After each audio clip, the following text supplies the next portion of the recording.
Hey everybody, welcome to orientation. Good to see you here face to face. My name is Mike Thompson. I'm a professor in electrical and computer engineering. I'm also the associate dean for undergraduate programs here at Baylor in engineering and computer science. So in the past, I've given a presentation about the academic session, and it's lasted 40 minutes or so, and everybody kind of snoozes and falls asleep. So we're doing things differently this year. We're going to have a question and answer panel session right after I tell you a little bit about the majors. Okay, we want to review the majors at Baylor because you might be surprised at this, but students sometimes change majors. Okay, and so sometimes that involves changing majors outside the School of Engineering and Computer Science, but sometimes we get internal changes of majors, and so it's good to know what your options are within the School of Engineering and Computer Science. So we have, first of all on the list, computer science. You can do that without a concentration, but there's also concentrations in software engineering and cybersecurity. So cybersecurity is a big deal these days. This is a new option for us. Okay, next on the list, we have bioinformatics. Bioinformatics is this great combination of biology and genetics with computer science. So there's some fascinating career opportunities in that. You use bioinformatics to maybe design a new drug to treat cancer. All right, so interesting things to do there. Then we have a new program that I wanted to promote a little bit. It's called data science. And what we think we're going to find with this program, and we've already found this to be true with certain students, that sometimes a student gets into a major, like maybe you get into computer science, and when you take that first programming course, or maybe even a little further down the road, you realize, wow, this is pretty abstract and theoretical, and it's not exactly what I expected it to be. I was expecting use computers to process data and answer questions about data, and this is data science. So we're seeing a lot of migration from computer science to the data science degree program just because that matches students' interest a little bit more closely. All right. The same can be said for moving from engineering to the data science. Data science doesn't require quite as much math and statistics. Well, it requires a lot of statistics, but not as much math and science as the normal engineering degrees. So that's an option for you. Then we have our regular engineering degrees: Bachelor of Science, ECE, Electrical and Computer Engineering, Bachelor of Science, Mechanical Engineering, and then the one that's most complicated to talk about is Bachelor of Science in Engineering. Okay, typically what you would do with this major is you would choose a concentration, and I like to describe this major as a great choice for students that have a career goal that doesn't involve the day-to-day practice of engineering. So you might ask, well, what is that? Well, suppose you wanted to be a physician, go to med school, become a physician. This is a great degree program to have. Pre-med's not a major. You have to have a major, and so you can major in engineering with a concentration in biomedical, and that would be a great fit. Okay, other options might be if you wanted to become a patent attorney. Okay, do the engineering degree, choose a concentration, and then go to law school. All right, so those are some options. There's other things you can do within this concentration. Of course, there's biomedical, geopetrol, environmental, humanitarian, or you could choose some minor at Baylor that would make sense and sort of design your own version of an engineering degree. There's enough depth in the major to actually practice engineering should you decide to do so. All right, so that's a brief description of our majors. Next, what I want to talk about is a section that we call add-ons, and I'm always impressed with freshmen and the lofty goals that you have, and sometimes it takes a little while for reality to set in, and it might, but I just wanted to make sure you know about some of the trade-offs that are involved with adding things to your degree program. So we get a lot of interest in students that say, I want to do a minor in this, or I want to do a secondary major in another field. And these are all viable options. Some may have a more natural fit than others. Some combinations fit better than others. But what you need to realize is that each one of these requires usually a substantial number of extra courses. And part of your goal is to probably get out in 4 years. And so you need to be cognizant of that. I see dads, yes. Get out in 4 years. You need to be cognizant of the trade-offs that come with adding a minor or a secondary major. There's also pre-professional tracks, of course, that have extra hours associated with those, but we can help you with the advising to help manage that. All right. The next thing I have on the list is graduate school, because it ties into this idea of an add-on. Okay, so sometimes if you're wanting to distinguish yourself, so that's what I think the root motivation is when students ask about a secondary major or a minor. They want to distinguish themselves so that it will enhance their career. One way to do that is to go, instead of more breadth to your career, go deeper, do an advanced degree. Okay, and so I know the parents in the room are saying, hey, let's just pay for the undergraduate degree. That's the good news about this, that if you have a really good academic record and have some research experience, it's not unusual to graduate with an undergraduate degree from one of these ECS majors and then go to graduate school, where graduate school is totally paid for. Okay, they'll pay for your tuition. You know, we do that for students here. We get some really good students, we move them into graduate school, they get their tuition paid, and they get a stipend, usually around $1,500 a month, to be like an RA or a TA. All right, so I just want to, put that out there as a goal for you. So if you're interested in, distinguishing yourself, you might think about graduate school as an opportunity. All right, so at this point, we're going to convene the panel and we can take some questions. Awesome. Well, good morning, everyone. My name is Emily Sambaugh, and I serve as the Director of Undergraduate Programs in the School of Engineering and Computer Science. I am so glad to see your faces this morning. As we were planning for orientation, we thought really hard about, all that you're experiencing today, and we wanted to make sure that you left and had your questions answered. We know it's a full day, you're learning a lot, and so we've set up this panel type discussion with 3 experts in our school to answer some of the questions that we frequently get at this point in the summer as students are transitioning to Baylor and into our school. So I have a handful of questions that I've kind of compiled over the last couple of years that we get asked a lot pretty consistently that I'm going to ask our panelists, and then we're going to open it up for you all to ask any questions that you may have. It could be something that they've said that kind of sparked you on, or it just could be something general. So that's kind of what the rest of our time is going to look like together. But before I hop into that, I'd love for our panelists to introduce themselves. So we'll start with Luke.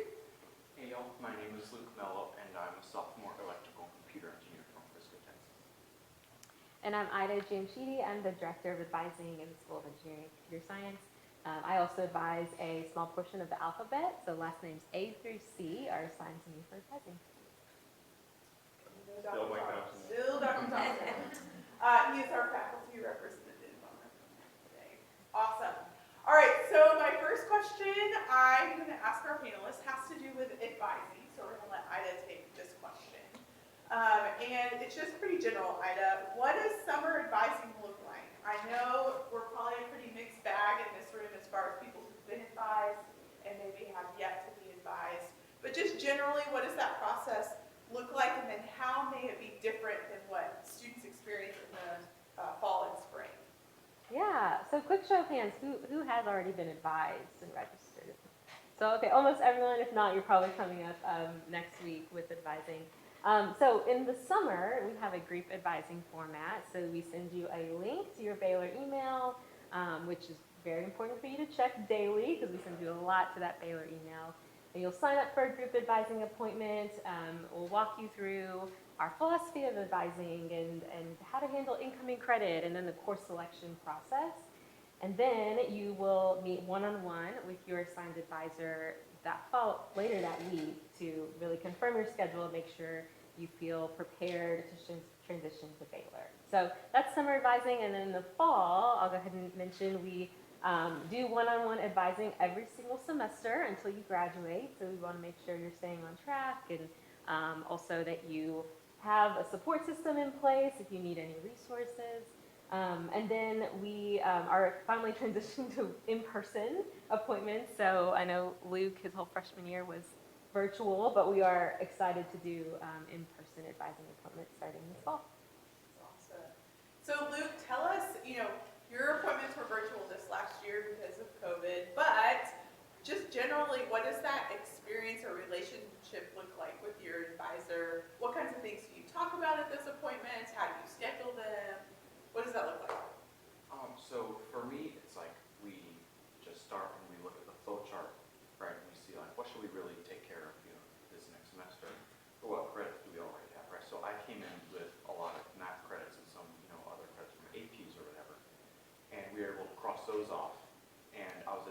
maybe if I don't feel confident with jumping right into, calculus 3, maybe I should, take it back a little bit. Or since I've got, this English out of the way, I can, reach forward on the chart and do something else. So, and yeah, help you keep a balance between technical and non-technical classes too. That's something I've had to make sure I do this coming semester. Yeah, all the ECS advisors are super helpful. They don't try to front load your classes unless you want to. Actually, get it all done with ASAP. Yeah, they're all very helpful. They're not trying to trick you. They know their stuff for sure. That's awesome. Yes, they're the resource for sure. That's great. Well, related to advising, a lot of times we get questions during orientation about study abroad, and is it even possible in these technical degrees to study abroad during your time in college? So Ida, is it possible with a degree in engineering or computer science? Yeah, and I think one of the big myths out there is that you can't study abroad with a technical degree, unless you want to extend graduation. And we try really hard to make sure that doesn't happen. We'll make sure we've got a plan in place to keep you on track for graduation.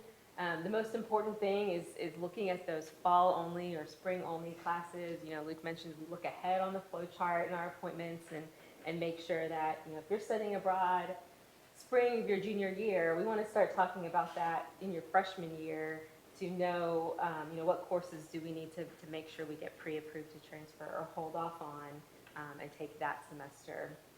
So that would be my biggest advice is if you're interested, talk to your advisor early, maybe in this first appointment this upcoming fall, and then you can really make sure that you're staying on track.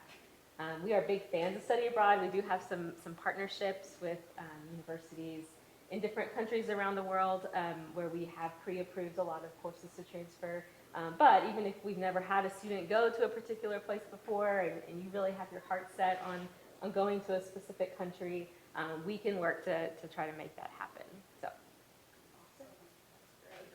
Well, kind of in the same vein as an extracurricular experience like study abroad, students, you'll learn that there's a lot of stuff that you can get involved with in college. We have over 350 student organizations, and there's definitely a lot of things to do. So, Luke, tell us about what you've been involved in your first year at Baylor and how you managed all of that with your class load. Yeah, so I'm involved in my residence hall on campus at Teal Residential College. I play at a church here in Waco, and I'm, taking the normal engineering load. And for me, all of that it wasn't a big deal to me. It all felt like it all ran smoothly. The big thing would probably just be to meter out your classes correctly. Like for me personally, I wanted to do my engineering labs as soon as I got them, finish up my math homework. So now I've got all this reading to do this weekend. I don't even ever want to do.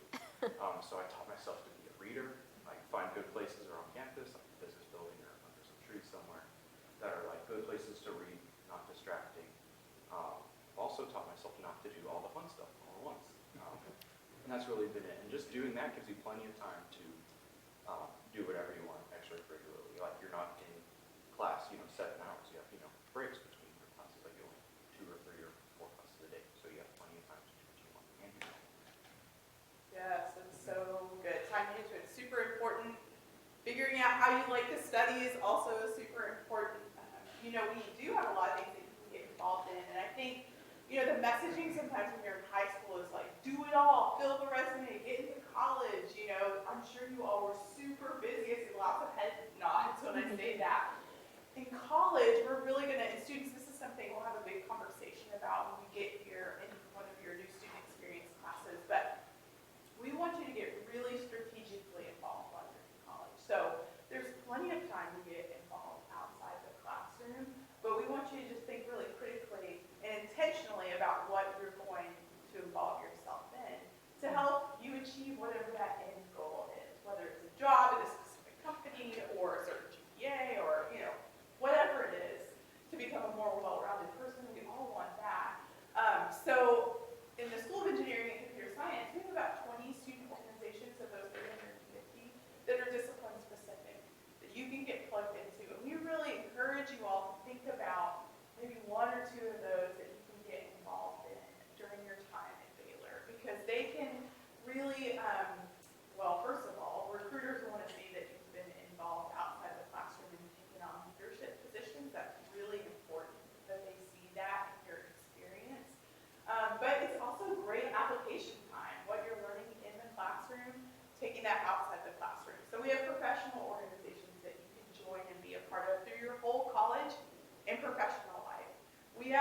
competition organizations where you really are taking the things you're learning in the classroom and applying them toward a project, both on the engineering and computer science side.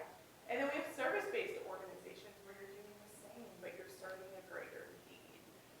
So that intentional involvement is really important. We'll also talk about time management and things like that. That's probably like one of the biggest challenges that our new students have, is just how do I manage this time that I have now? Because in high school, you're in school 8 hours a day, and it just looks really different. Your pattern of life looks different when you're only in class 3 or 4 hours, just kind of depending, and then you have time to do homework and get put into other things.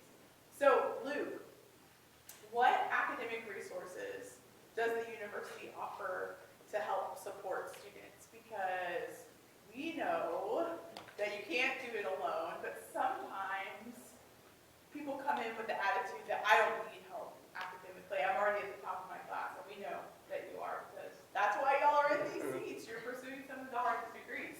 So what have you found helpful at Baylor, and then maybe what else is out there too that you did yet tap? Teaching fellows are super helpful. They'll be in your engineering classes and maybe some of your physics classes or something like that. I'll be a teaching fellow for engineering 1301, so maybe I'll see some of y'all. They're students just like y'all, just a year or so ahead. They can help y'all out with assignments in class or outside of class. They have office hours just like professors do. That's another thing too, office hours for those TFs and professors. There's a university tutoring center too. You could walk in, ask for a tutor in math or English or whatever, and you should get help pretty much then and there. And what I used a lot, because technical STEM person, not a great writer, was the University Writing Center. You schedule an appointment with a student who's actually good at writing, and they'll look at your paper or help you write it and really boost it, and especially those areas that STEM people probably aren't as strong. Yeah, that's so helpful. And the teaching fellow experience that Luke mentioned that he's a part of on the computer science side, we also have those in the new student experience class. And we very intentionally did that for incoming students because we know it's a huge leap to kind of join the college experience and learn a new culture and learn a new pace in academics. And so those upper division students are there to really walk alongside you. In addition to some of the things Luke mentioned, we also have a learning resource center in the School of Engineering and Computer Science. So this is kind of like a mini success center that we have in one of our academic spaces. It's collaborative study space. We also offer free drop-in tutoring where you just walk in and say, this is what I'm struggling with. Can I get some help here? There's a computer lab connected to our network, so that's really helpful for different projects students you may be working on. But rest assured, students, we will walk you to all these places when you get here in the fall so that you know exactly where they are. So no need to panic and try to find them the next 2 days. We will walk you there, but really helpful places that you can reach out to while you're here. Awesome. Okay, my next question has to do with honors. I'm going to have Ida start by answering this question. Ida, what is honors at Baylor? I'm sure our students have taken lots of honors classes in high school. Again, they wouldn't be in these seats if they didn't. How is it different? Yeah, and I think that's another one of those terms that you need to kind of reframe and redefine when you move from high school to college. Honors at Baylor really just means your degree is going to have a liberal arts spin to it. So there are 2 options within the Honors College that are viable options to partner with one of our degrees. The first one is an honors program. So in the honors program, there's a structure for participating in undergraduate research and writing an undergraduate thesis, which is good and helpful if you're looking at graduate school or want that kind of experience, but you can still do research and write papers and present at conferences without being in the honors program. So the 2 are not mutually exclusive. The other program within the Honors College is called BIC, the Baylor Interdisciplinary Core. What BIC does is takes all of the content in your general education courses, so your English, your literature, government, history, maybe your great text class. It blends all of that content and then separates it out into new interdisciplinary courses. So instead of maybe the required religion class, Christian scriptures, you may be taking a world cultures class. So just looking at these topics from a different perspective, lots of discussion in class. All of the honors programs will have more reading, more writing. So some students enjoy that, not Luke so much. But I almost called you Thomas, sorry. That's why I struggled. He has an older brother that looks exactly like him. But you can, get really plugged in and really enjoy these programs if you like that kind of thing. If not, we recommend not pursuing one of those programs. So it's just really up to the student and what they're wanting out of their education. We have found that employers don't necessarily find these programs to distinguish students, so they don't place an emphasis on these as they're looking at your application and at your resume. So we encourage students to only pursue one of these if it's something that you really enjoy and want out of that college experience, and not think too much about how is it going to make me more marketable later, because that won't necessarily be the case. Dr. Thompson, would you add anything? Yeah, I would agree with that. We have a board of advocates that are industrial partners that give us advice, and we've talked to them, and they say that when they look at a student's resume, that honors is nice to have, but they're really more looking at what did you do for your senior design project, and how did you contribute, and what kind of internship experience did you have, and did you participate in any kind of research activities with faculty? Those are the kind of things that stand out a little more for our employers. The honors thesis part, too, is really not set up very well for a technical thesis, and so I would discourage that route just because of the way it's set up. But the big program, I think if that fits your interest, that would be a good thing to do. Awesome. Thank you for kind of explaining that a little bit more. Okay, next question I have has to do with this 9,000-page PDF that I'm sure that you've heard about called the Undergraduate Catalog. And if you're like anything like me, it's like, I'm not reading that. So, Dr. Thompson, as Associate Dean for the school, why is the Undergraduate Catalog so important? Well, it's important because it's the rule book. All right, so you need to know the rules if you're going to play the game, and you can keep yourself from running afoul of different policies. So at the front end of the catalog are the rules that apply to Bachelor of Science degrees for all of Baylor. Okay, and so there's things like a limit on how many courses you can transfer in, and all those kind of things show up at the front end. There's also a course repeat policy for Baylor. At Baylor, you can only repeat a course 3 times. If you don't get credit for it with a high enough grade after that 3rd time, then that could end up changing your major if that's a required course for that major. Okay. The same thing happens within the section in the catalog that's a little further up, where you look at the part that applies to your degree program. There's some extra rules that come in place there. It turns out in ECS, you can only repeat a course 2 times. We don't want people languishing in our degrees, and so you need to be aware of all the progress rules. So other things that show up in the catalog that you should know about that probably don't pertain to anybody in this room are things like probation and suspension.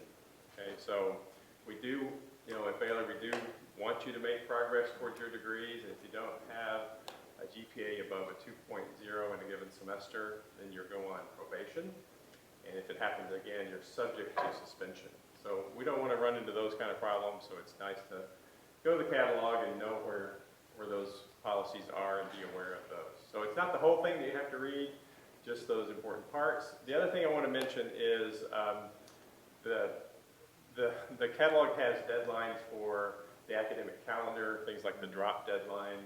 You don't want to take an F in a class. If it looks like you're heading for an F, you need to drop it instead. So those kind of things, the dates show up in the catalog and on Baylor's website.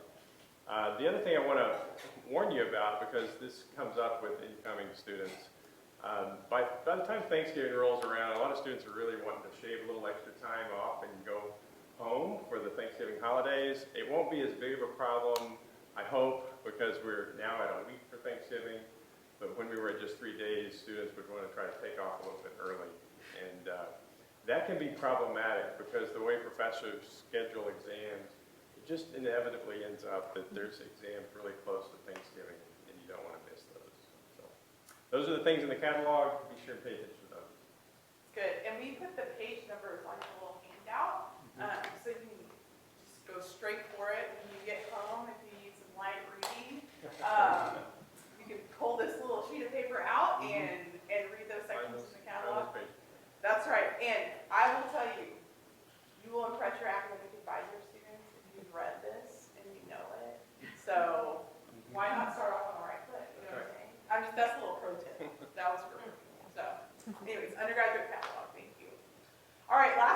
me, and then we'll open it up for questions from you all. But panelists, what's your biggest piece of advice for these students this summer to think about, to do as they begin their experience in college, in the School of Engineering and Computer Science? We'll just keep it really broad. So Luke, we'll start with you. I would say for the summer, think about like stuff you want to get involved in that isn't necessarily your major, right? Because y'all have to take, the required religion class and there are some, literature type classes. So the more y'all are able to branch out, maybe find aspects in other things that you really do enjoy. Like I enjoyed in papers for my literature class, I enjoyed, getting my point across, right? Doing that effectively for the reader, stuff like that. So being able to really find like the joy in everything you're able to do regardless of like how relevant it is to your major or not, I would encourage that a lot. And you can do that especially with extracurriculars. Yeah, I think my advice would be to start thinking really critically about the type of student you want to be and the type of person that you want to be, not just in college, but down the road. I think when you come to college, or at least I felt this way coming from high school to college, is I felt like nobody really knows me here. And I have this opportunity to redefine myself. And that could go, in a positive direction or negative direction, depending on decisions you make, especially in those first few months when you're on campus, and thinking through, what kind of people do I want to surround myself with, what kind of influence do I want to be on the people around me.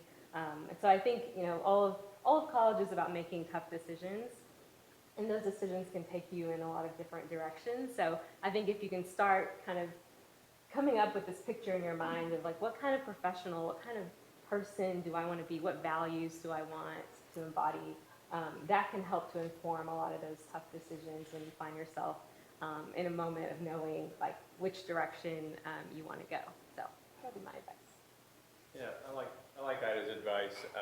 I think that, my personal experience was when I started college after I was in it for a year and a half or two, I realized this is transformational. I hope you get to that point too. And I thought to myself, college, how can I never leave college? And I solved that problem. You can become a professor too. But hopefully you'll enjoy it to the extent that I did.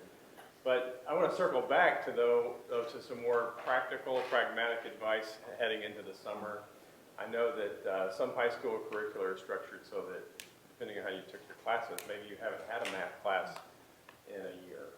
And if that's the case, you might be a little bit rusty, so I would encourage you to kind of brush up on those pre-calculus skills. You don't need to worry about advanced stuff, calculus, Cal 1, Cal 2. You're not going to need that stuff, but you do need the pre-calculus, so things like sine and cosine and tangent sound scary. Time to bone up on that a little bit, okay? And so that feeds into my early experience in college, okay? I get in trouble initially with a math course, and it's because I used the same study method I did in high school. So in high school, I would go to class, I'd listen to the instructor, I'd take the exams, and I'd make good grades. Okay, that sound familiar to anybody? And so what I didn't realize was that math in college is coming at you 4 times as fast. Okay, the reason it's 4 times as fast is because in high school, math class lasts the whole year. In college, it's a semester, so it's twice as fast. And then you meet every day in high school, and you only meet like a couple of times a week in college. And so it's coming at you a lot faster. And, so my first calculus class, I took the first exam using my usual high school study methods, and I made a 52. And I thought, man, I don't make 52s on exam. What happened here? And then I didn't change anything and took the second exam and made it even worse. So I realized I was about to fail calculus. So I dropped the course, because that's good advice. You drop the course if you're about to fail it. And then I talked to the professor, because I could watch him in class and I understood what was going on. I didn't understand this disconnect I was feeling. And he said, Thompson, if you're not studying math by having a piece of paper in front of you and a pencil and working lots of problems, you're not really studying math. Okay, and so that was my moment where I had to change. And what I find really interesting about college students coming in is sometimes you have this weird problem of being both overconfident and underconfident. Overconfident thinking your high school methods are still going to work, and then underconfident because when something doesn't work, you feel like, oh, I'm not cut out for this. And that's not necessarily true, okay, the first thing you should say is, what adjustments do I need to make for success? Because that's most likely the thing that you need to do, not just immediately change majors and have a bad outcome. So that's my advice. Awesome. I love it. Great span of advice here for you students as you think and get to reflect this summer and prepare for August. Well, we want to hear from you all, see if you have any questions. I also wanted to make sure to point out, if you did snooze out the last 20 minutes, these are the things that we want you to take away from today. So we know how this goes. It's a lot of information. So again, just file this away, put it on the fridge when you get home, and make sure that you're paying attention to these items. They will be really helpful to you. I did want to make sure that you got to meet two of our other team members before you ask questions, because maybe it might inspire some questions. But Sarah Miller. Hey everyone, I'm Sarah Miller, as Emily said, and I'm the program director of our ECS Living Learning Program, which is Teal Residential College. So some of you might be living there with us in the fall, but yeah, happy to answer any questions y'all have about housing, school life, all that kind of thing. Great. Hi y'all, my name is Adria Morales. I'm a graduate student with the School of Education, and I also do some work with the School of Engineering and Computer Science for their ECS college program. So if you have any questions, please do reach out. Great. Okay, well, what questions do you have? Yes, sir. Actually, I have one for Lou. Are you in Brookstore? Huh? Are you in Brookstore? No, I'm Teal. Because my roommate's actually, I think he's in your class. He's an electrical engineering major too, and he's sophomore. I just thought it'd be a funny coincidence. Yeah, well, our engineering and computer science students do live all over campus. The Teal, our living learning program connected with our school, is a great opportunity, but it's definitely not the end-all be-all for residence halls. But that's awesome. You got a little connection. Maybe we'll As far as the engineering degrees, it's been years since I've been to college. What are the more popular majors? Has it changed over the last few years? Like you had thrown out the biomedical part. What's changed? What is the popularity of engineering degrees right now? You would say 50% more mechanical, or is it more computer science now? It's more, it's funny, it kind of reverses over the years. For a long time, it was electrical engineering had the most majors. But then over the last 10 years, nationally, mechanical engineering has emerged to be the most common engineering major, not just at Baylor, but across the whole country. There's civil engineering. It's also a big part of employment, but it's not offered here. And between electrical engineering, electrical computer, and mechanical, which we offer here at Baylor, we estimate that covers about 80% of the engineering jobs. So that's why we're not a huge program, but we're not small either. So we have to be selective on what our. And then how do you tail that into internships? Is the internships up to the student, or does Baylor? No, we have school or companies? We have an employment plan, and it starts with that new student experience class that Emily talks about. And if you do the things that we ask you to do, there's a really good chance you'll get an internship, and we have great placement rates. I don't remember this. Yeah, so for this last spring, our placement rate was 77%. And that was at graduation. About 16% of those were going to graduate school, so it was placed either we're going to graduate school. But our career center office is pretty incredible. Because of our size, we get to know our students really well, and they follow up with students there. Leading up until senior year, they want to make sure you have at least one internship. We offer career fairs, both in the fall and spring semester. So it's kind of one of those unofficial requirements of the degree program. You've got to get that internship to get that full-time employment after. Do you suggest they do that their freshman year, right? Or after their freshman year, they all try to at least To do internships. So we really see most of our students doing them after their sophomore and junior years. And that's really because you have more experience under your belt academically to be a contributor to whatever company you're working for. Traditionally, we see after the freshman year, our students are maybe taking summer school. I know what on both engineering and computer science, what type of classes are they taking? Yeah, sometimes students will choose to take, those classes over the summer after freshman year that they don't want to take during the fall or spring at Baylor. We've got, we can refer them to community college or online options if they'd rather do that. It's kind of that free summer where your only summer where you can kind of do what you want to do, and then after that, we really push you to do things over the summer that will enhance your resume and help you kind of become more marketable.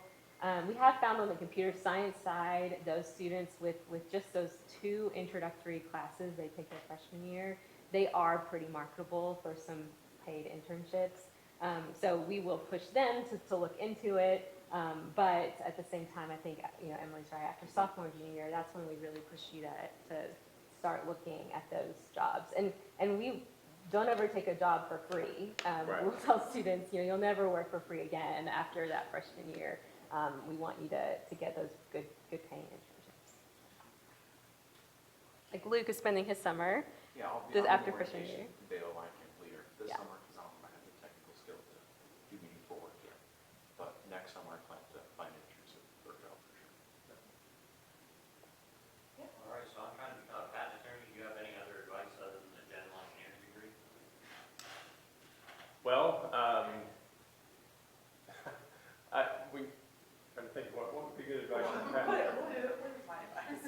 Well, patent attorneys have to, write a lot, and so, pay attention to your writing skills and you'll get your sort of logical and reasoning skills that you need to be a patent attorney by doing the engineering programs, because we teach you, I think, how to think logically and mathematically and be able to read technical documents. I've read some patents. You have to have a high tolerance for boredom too to be a patent attorney. So. Well, and there's a you want to talk about the minor? Yeah, so there's a minor at Baylor called Legal Reasoning and Analysis. We sometimes yeah. refer to it as the pre-law Pre-law. minor because a lot of pre-law students try to declare them. It's really strategically formed to give you that experience you need as you prepare for the LSAT and prepare for law school. So students that do the general engineering degree with the minor option, if they're pre-law, they're usually declaring that minor as their required minor. You can, of course, add the minor on to any of our degrees as well.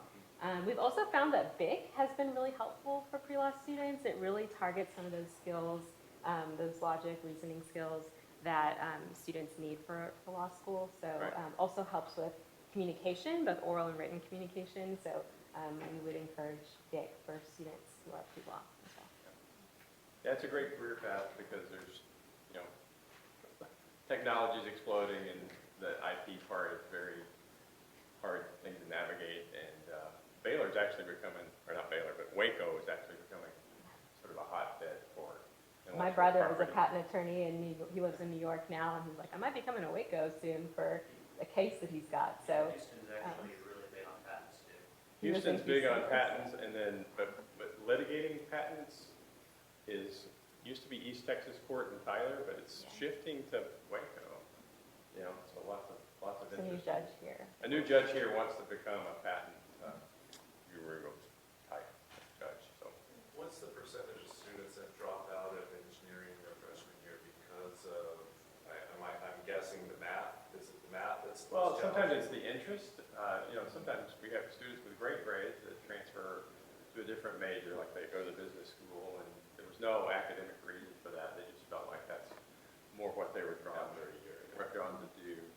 But there are cases where, if you don't make a B or better in 1301, 1302, we use that as a progress requirement. And so sometimes students are forced to change majors then. We lose about 25%. It's just how it goes. It's not that engineering 1301 and 1302 are weed out courses in any way. I think the content is actually pretty straightforward. But Says the professor. says the professor. Well, I would like to say Luke is nodding that He's they're nodding. not. It's 1301 was my most fun in his class, for sure. it's But The it's intro a- class. So if you're 1301 and 2, you're cruising along and you got it, then the rest should naturally come. if you make a B or better, we have some pretty good statistics to say you're pretty good to go, right? And it's conceptually the topics that are taught in 1301 or 1302 are not beyond anybody's intellectual capability in this room that's interested in these majors. But there are a lot of things that you have to do. For example, my grade book in 1301, I had over 100 entries in it because that's how many different things we have you doing. And if you don't find those things engaging and interesting, it's going to be a struggle. So what we find a lot of times is the students that just aren't interested have trouble getting those kind of things done. And they realize it too. And you know, college is about learning what you want to be. And it's no shame at all in changing majors. That's what we sometimes see. So.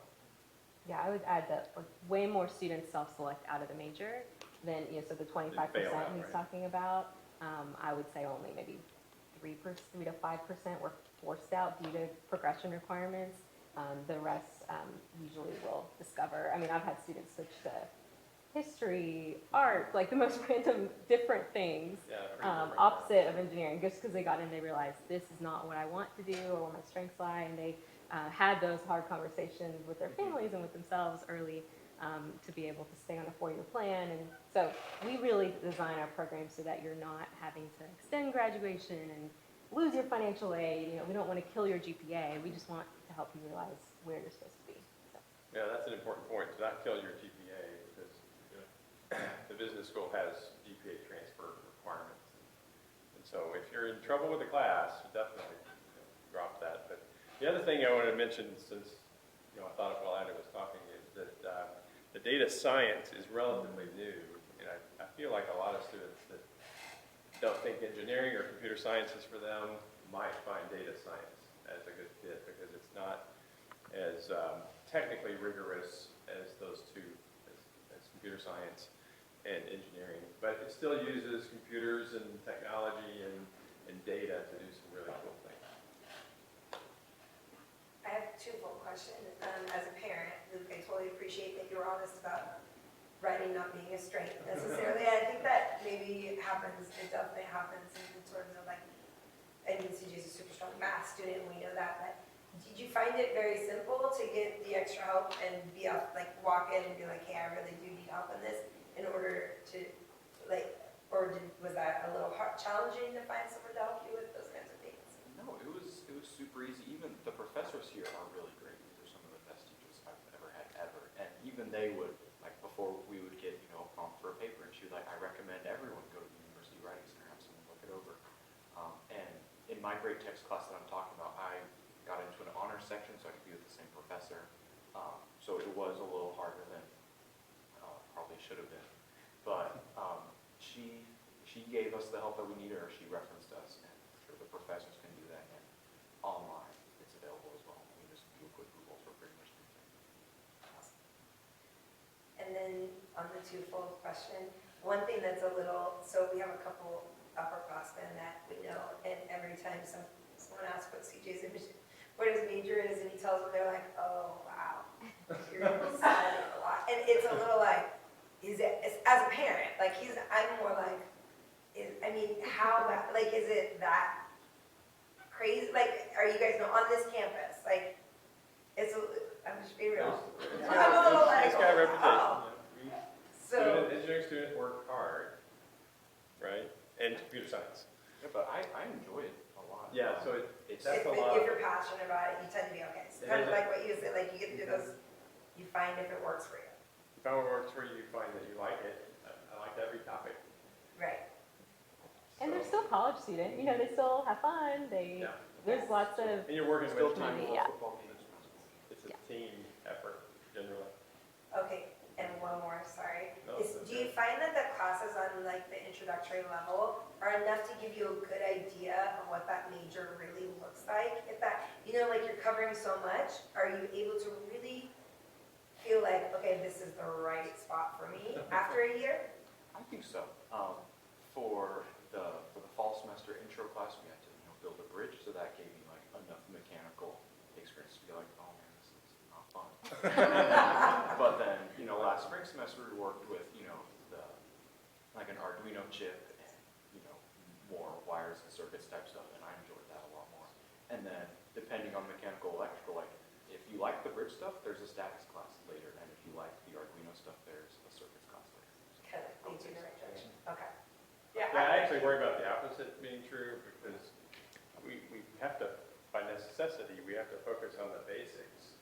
sometimes the basics, you know, it's like, you know, if you're a football player, you gotta work out, so you're trying to play the game. Well, you're in the workout part when you're doing the basics, and then you get to play the game later on when you're in the upper division stuff, where you see where some of these concepts get applied to really cool problems. We try to make the problems as cool as we can at the freshman level, but I call them in class, I call them, this is a toy problem that represents something else that's gonna be more complicated down the road. Can I say something to your last question? Yeah. Students, one piece of advice I think I would give you, you know, we're talking about how it's hard and you're gonna have to study a lot and things like that, but all you can do to step outside your comfort zone and find your community will help you do that. Because you are not meant to do this alone. That is a big part of our program, is being collaborative and finding that community. And so I think, you know, all of you are smart and can do it, right? But when you hit those moments, like, that's what you're gonna rely on. So Right. you'll hear that, right? It's rigorous, that's what students